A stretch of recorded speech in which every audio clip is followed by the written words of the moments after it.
Hello students, I hope आप लोग अच्छे से होंगे, स्वस्थ होंगे और लॉकडाउन को फॉलो कर रहे होंगे। आज हमारा सेट थ्योरी की छठी क्लास है। ऑलमोस्ट हमारा ये चैप्टर अब खत्म होने की कगार पे है। आप लोग बहुत अच्छे से सब कुछ सीख भी रहे होंगे। आप लोग का रिस्पांस भी बहुत अच्छा है हमारे व्हाट्सएप ग्रुप पे। तो लास्ट लेक्चर में हम लोग क्या पढ़ रहे थे? सिमेट्रिक डिफरेंस के लिए एक फॉर्मूला था जिसमें हम लोगों ने उसको प्रूव करना देखा था और उसके साथ साथ बहुत सारी नई चीजें सीखी थी कि किसी भी सेट में मान लीजिए कोई हम संक्रिया कर रहे हैं, कोई ऑपरेशन है सेट का जो यूज कर रहे हैं, तो उसको और उसके नेगेटिव सेंटेंस को किस तरीके से सेट बिल्डर फॉर्म में हम लिखते हैं। तो आज हम लोग देखेंगे अलजेब्रा। जब हम अलजेब्रा पढ़ते हैं तो उसके कुछ रूल्स होते हैं। वैसे बहुत सिंपल आप लोगों ने पढ़ा होगा। जैसे हमारा जो नंबर सिस्टम का डेवलपमेंट हमने आपको पढ़ाया था, तो क्या बताया था कि जब हम दो नेचुरल नंबर्स को ऐड करते हैं तो उसका रिजल्ट क्या होता है? एक नेचुरल नंबर होता है। लेकिन जब हम दो नेचुरल नंबर को सब्सट्रैक्ट करते हैं तो क्या हमेशा ही उसका रिजल्ट एक नेचुरल नंबर होता है? नहीं होता है। जिस तरीके से दो नंबर्स को जोड़ने पर क्या हमारे नंबर सिस्टम, जिस नंबर सिस्टम से वो नंबर लिया गया है, क्या उसका रिजल्ट भी उसी नंबर सिस्टम से बिलोंग करता है? और जो हमारे ऑपरेशंस हैं डिफरेंट टाइप के, क्या उनमें कुछ रूल्स लगाने पर उनके रिजल्ट हमेशा सेम रहते हैं? जैसे मान लीजिए दो संख्या है ए और बी, ए में हम बी को जोड़ रहे हैं तो वही ए और बी का रिजल्ट क्या हुआ जो बी में ए को जोड़ने पर मिला। ए में से हमने बी को घटाया और बी में से हमने ए को घटाया, तो क्या रिजल्ट हमेशा सेम रहता है? नहीं सेम रह सकता। आप जानते हैं कि अगर A and B two different numbers हैं, तो अगर हम ए में से बी को घटा रहे हैं तो उसका रिजल्ट, और अगर हम बी में से ए को घटा रहे हैं तो उसका रिजल्ट हमेशा डिफरेंट होगा। तीसरी चीज, मान लीजिए हम दो नंबर्स को मल्टीप्लाई कर रहे हैं। अगर ए में हमने बी से मल्टीप्लाई किया है तो रिजल्ट क्या हो जाएगा आपका? A dot B. और अगर हमने बी से ए को मल्टीप्लाई किया है तो रिजल्ट क्या हो जाएगा आपका? B dot A. दोनों इक्वल है। लेकिन क्या जब हम ए को बी से भाग देते हैं और फिर बी को ए से भाग देते हैं तो क्या रिजल्ट हमेशा बराबर होता है? नहीं बराबर होता है। सपोज दैट मान लीजिए आप किन्हीं दो, जैसे ए प्लस बी और ए प्लस बी को आप मल्टीप्लाई कर रहे हैं तो वो तो उसका स्क्वायर हो जाता है। लेकिन स्क्वायर लाने के लिए कुछ रूल होता है। इससे पहले ए को लेते हैं, दूसरे वाले ब्रैकेट के एक एलिमेंट से उसको मल्टीप्लाई करते हैं। आप ऐसे समझ लीजिए कि a प्लस बी को हमें x प्लस वाई से या x माइनस वाई से मल्टीप्लाई करना है, तो उसके लिए कुछ डेफिनेट रूल्स होते हैं। तो ये तो हो गई हमारी सिंपल अलजेब्रा। अब चूंकि यहाँ पर हम सेट्स पढ़ रहे हैं तो सेट्स की जो अलजेब्रा होती है, उनकी संक्रियाएं होती हैं, वो किन नियमों पर आधारित होती हैं, या कौन कौन से नियम ऐसे होते हैं, अलजेब्रा के रूल्स होते हैं जो बाद में उस सिस्टम की प्रॉपर्टीज बनते हैं। तो हमारा जो सेट है वो कौन कौन सी प्रॉपर्टीज को फॉलो करता है। यहाँ पर हम लोगों ने दो मेन ऑपरेशंस पढ़े थे सेट्स पर, जो कि पहला था यूनियन और दूसरा था इंटरसेक्शन। तो उसी के साथ हम आपको इसके साथ साथ जो इसकी अलजेब्रा है उसको बताएंगे और वो कौन कौन सी प्रॉपर्टीज फॉलो करते हैं उसे बताएंगे। यहाँ पर हमने एक कंपैरिजन चार्ट जैसा बना रखा है यूनियन और इंटरसेक्शन का। प्रॉपर्टीज के नाम हमने इधर लिख दिए हैं। यूनियन उन्हें किस तरीके से फॉलो करता है, या यूनियन पर वो प्रॉपर्टीज अप्लाई करने पर रिजल्ट क्या रहता है, सेम वही प्रोसीजर हम साथ ही साथ इंटरसेक्शन पर भी देखते चलेंगे। तो सबसे पहले है इडम्पोटेंट लॉ। इसको बोलते हैं वर्ग सम का नियम। वर्ग सम यानी वर्ग करने पर, किसी संख्या का वर्ग करने पर, वर्ग क्या है कई तरीके से। अब यहाँ पर वर्ग से तात्पर्य स्क्वायर से नहीं है।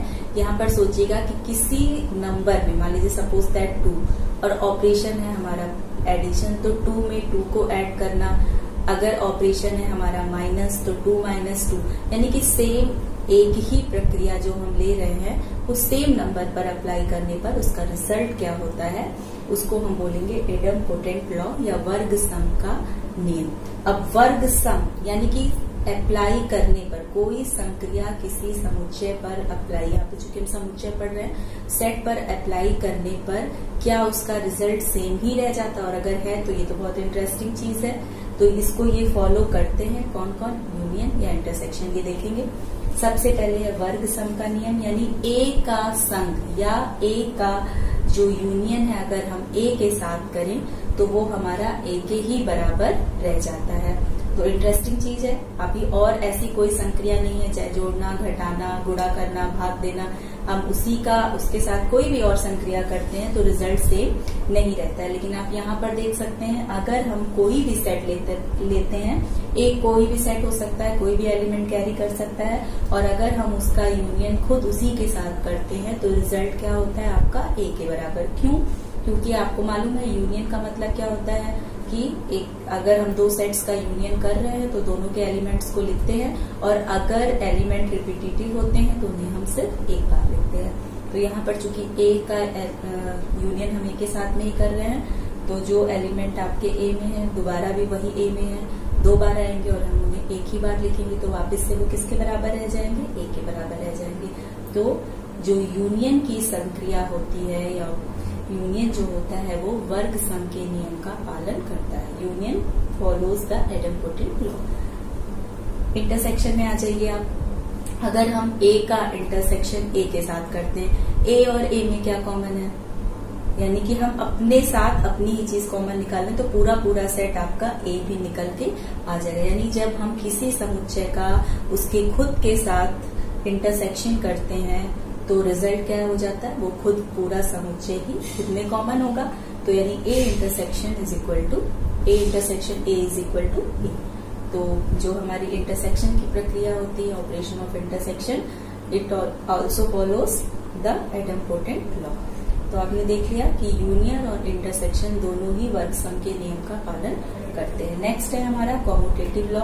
इसको हिंदी में बोलते हैं क्रम विनिमय का नियम। जब हम किसी संक्रिया के ऊपर कोई नियम अप्लाई करते हैं तो उनके स्थानों में परिवर्तन करने पर क्या रिजल्ट सेम रहता है? अगर रिजल्ट सेम रहता है, अगर हम उनकी पोजीशंस को चेंज कर सकते हैं, यानी कि पहले वाले स्थान पे जो लिखा है उसे हम दूसरे स्थान पर रख दें और दूसरे स्थान पर जो लिखा है उसे हम पहले स्थान पर लिख दें और संक्रिया वही रहे, तो क्या दोनों ही स्थितियों में परिणाम या रिजल्टेंट हमारा बराबर रहता है?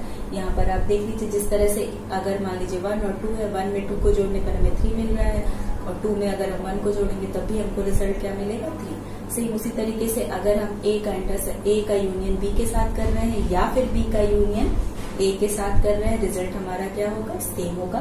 तो जो कॉम्यूटेटिव जो यूनियंस होते हैं वो कॉम्यूटेटिव लॉ को फॉलो करते हैं, क्रम विनिमय के नियम का पालन करते हैं। यहाँ पर आप इंटरसेक्शन में भी देख लीजिए, हम ए और बी में कुछ कॉमन निकालें या बी और ए में कॉमन निकालें, बात एक ही है, रिजल्ट हमारा सेम होगा। तो इस तरीके से इंटरसेक्शन की प्रोसीजर जो होती है वो भी क्रम विनिमय के नियम का पालन करती है। इसे आप सेट बिल्डर फॉर्म द्वारा आप प्रूव कर सकते हैं, खुद से भी कोशिश करिएगा।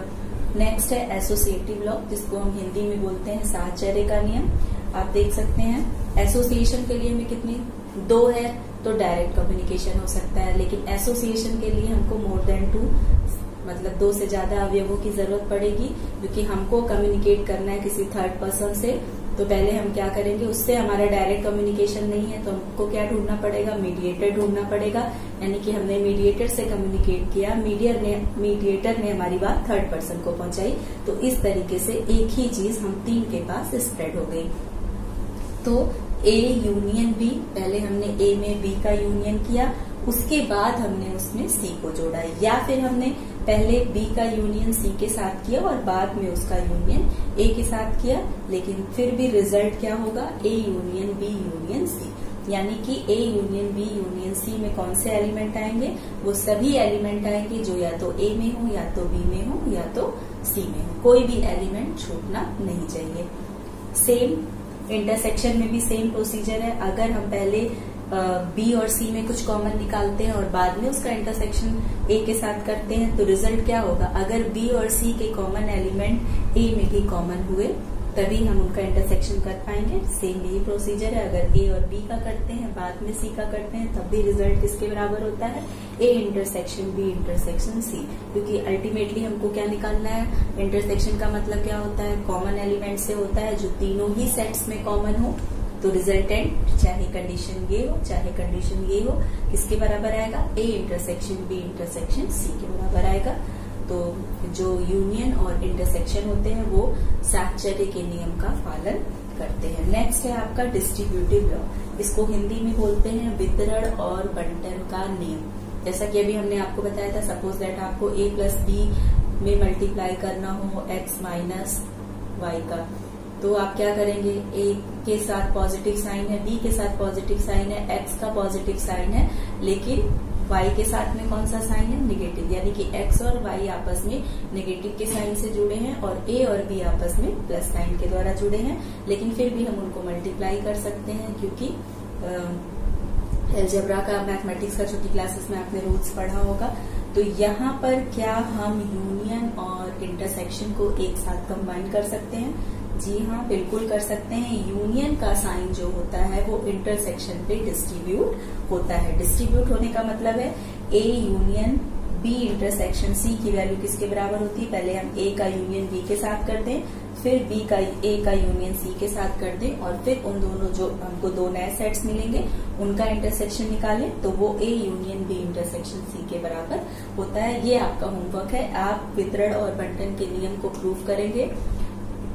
इसको बोला जाता है कि union is distributes over intersection, यानी कि जो यूनियन का चिन्ह होता है वो इंटरसेक्शन के चिन्ह पर वितरित होता है, और ठीक इसी तरीके से जो इंटरसेक्शन का चिन्ह होता है वो यूनियन के चिन्ह के ऊपर वितरित होता है, यानी कि distributive intersection is distributive over union. तो अगर हम A intersection B union C की वैल्यू निकालते हैं तो वो किसके बराबर आती है? A intersection B union A intersection C. इसे आप अपने से प्रूव करने की कोशिश करेंगे। अगर आप कर लेते हैं तो बहुत अच्छा, नहीं तो नेक्स्ट क्लास में आपको डिस्ट्रीब्यूटिव लॉ को प्रूव करके बताया जाएगा। नेक्स्ट बहुत इंपॉर्टेंट है आइडेंटिटी लॉ। आइडेंटिटी एलिमेंट किसी सेट का ऐसा एलिमेंट होता है, जैसे मान लीजिए जिसको उसमें वो जो भी संक्रिया हम कर रहे हैं, करने पर जिस सेट में संक्रिया की जाती है उसका मान परिवर्तित ना हो। जैसे मान लीजिए 2 है, 2 इज अ नेचुरल नंबर, 2 में अगर हम 0 ऐड करते हैं तो 2 की आइडेंटिटी पे कोई फर्क पड़ेगा नहीं। तो एडिशन के लिए और सब्सट्रैक्शन के लिए 0 जो होता है वो आइडेंटिटी एलिमेंट का काम करता है। आइडेंटिटी एलिमेंट से मतलब आप समझ गए होंगे, किसी भी सेट का, जिस भी सेट के बारे में, जैसे नेचुरल नंबर की बात कर रहे हैं और एडिशन की बात कर रहे हैं, तो एडिशन की प्रोसेस के लिए जो आइडेंटिटी एलिमेंट होगा वो अलग होगा, मल्टीप्लिकेशन के लिए अलग होगा, डिवीजन के लिए अलग होगा और सब्सट्रैक्शन के लिए अलग होगा। अब चूंकि एडिशन के लिए 0 को अगर हम किसी में ऐड करते हैं या 0 को हम किसी से सब्सट्रैक्ट करते हैं तो वैल्यू में कोई फर्क नहीं पड़ता। तो क्या इसी तरीके से सेट्स के लिए भी कोई एलिमेंट ऐसा एग्जिस्ट करता है जिससे सेट के साथ यूनियन या इंटरसेक्शन करने पर उसकी वैल्यू पर कोई फर्क ना पड़े? तो सबसे पहले हम देखते हैं, अगर हम किसी भी सेट ए का यूनियन यूनिवर्सल सेट के साथ करते हैं तो यूनिवर्सल सेट की आइडेंटिटी पे कोई फर्क नहीं पड़ता। यानी कि यूनिवर्सल सेट एक ऐसा सेट होता है जिसके साथ हम किसी भी सेट का यूनियन करते हैं, यूनिवर्सल सेट के ऊपर कोई फर्क नहीं पड़ेगा। तो आइडेंटिटी लॉ में एक लॉ ये हो गया आपका। नेक्स्ट है कि अगर हम किसी भी सेट का यूनियन नल सेट के साथ कर दें तो नल जो सेट ए है उसके ऊपर कोई फर्क है, किसी भी सेट का कर रहे हैं तो उसके ऊपर कोई फर्क नहीं पड़ेगा। तो यहाँ पर आप देख सकते हैं आइडेंटिटी लॉ में 2 लॉ हैं।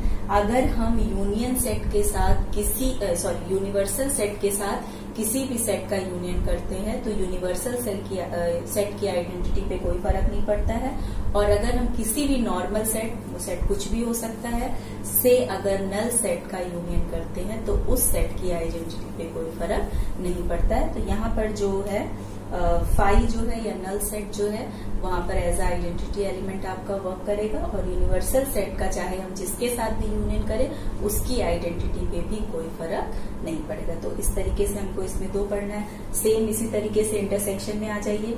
अगर हम ए का इंटरसेक्शन यूनिवर्सल सेट के साथ करते हैं तो सेट ए की आइडेंटिटी पे कोई फर्क नहीं पड़ेगा, क्योंकि सेट ए भी आपका कहाँ पर स्थित है? यूनिवर्सल सेट में स्थित है, और यानी कि ए के जितने एलिमेंट हैं वो यूनिवर्सल सेट में भी हैं और ए में भी हैं। तो जब हम ए और यूनिवर्सल सेट का इंटरसेक्शन करेंगे तो हमें हमारा पूरा ए सेट मिल जाएगा। यानी कि यहाँ पर अगर हम कोई भी सेट लेते हैं और अगर हम चाहते हैं उसकी आइडेंटिटी ना लूज हो, इंटरसेक्शन की प्रक्रिया करने पर, इंटरसेक्शन की प्रोसीजर अप्लाई करने पर उसकी आइडेंटिटी लूज ना हो, तो हमें ए का इंटरसेक्शन किसके साथ करना पड़ेगा? यूनिवर्सल सेट के साथ। यानी हम किसी भी सेट का अगर इंटरसेक्शन यूनिवर्सल सेट के साथ करते हैं तो उस सेट की आइडेंटिटी पे कोई फर्क नहीं पड़ता है। नेक्स्ट है, अगर हम ए का किसी भी सेट, सपोज दैट यहाँ पर हमने ए लिया है, अगर हम ए का इंटरसेक्शन जो है फाई के साथ करते हैं, चूंकि जानते हैं phi is a null set, it doesn't have any element, तो ए में चाहे जितने भी एलिमेंट हों, लेकिन ए का जिसके साथ हम इंटरसेक्शन कर रहे हैं उसके पास कोई भी एलिमेंट नहीं है, तो इनका जब दोनों में कुछ भी कॉमन नहीं होगा तो रिजल्टेंट हमको क्या मिलेगा? फाई। तो यानी कि फाई जहां पर जैसे यूनिवर्सल सेट था कि उसका यूनियन हम किसी के साथ करें उसके ऊपर कोई फर्क नहीं पड़ना था, ठीक इसी तरीके से इंटरसेक्शन के लिए फाई एक ऐसा एलिमेंट है जिसका इंटरसेक्शन हम किसी भी सेट के साथ कर दें, फाई के ऊपर कोई फर्क नहीं पड़ेगा। और कोई भी सेट लें और अगर उसका इंटरसेक्शन हम यूनिवर्सल सेट के साथ करते हैं तो उस सेट की आइडेंटिटी पे कोई फर्क नहीं पड़ेगा। तो आइडेंटिटी के लिए यहाँ पर दो मेथड हैं, इंटरसेक्शन के लिए भी और यूनियन के लिए भी। तो आई होप आपको जो properties of operations of union and intersection in sets है आपको अच्छे से समझ में आ गई होगी। इसे आप कॉपी में लिख लीजिएगा और आज के लिए आप जो आपका डिस्ट्रीब्यूटिव लॉ है ये आपका होमवर्क है, आप इसे प्रूव करेंगे, अपनी कॉपी में लिखेंगे और नहीं समझ में आएगा तो नेक्स्ट में आपको हम इसको बताएंगे।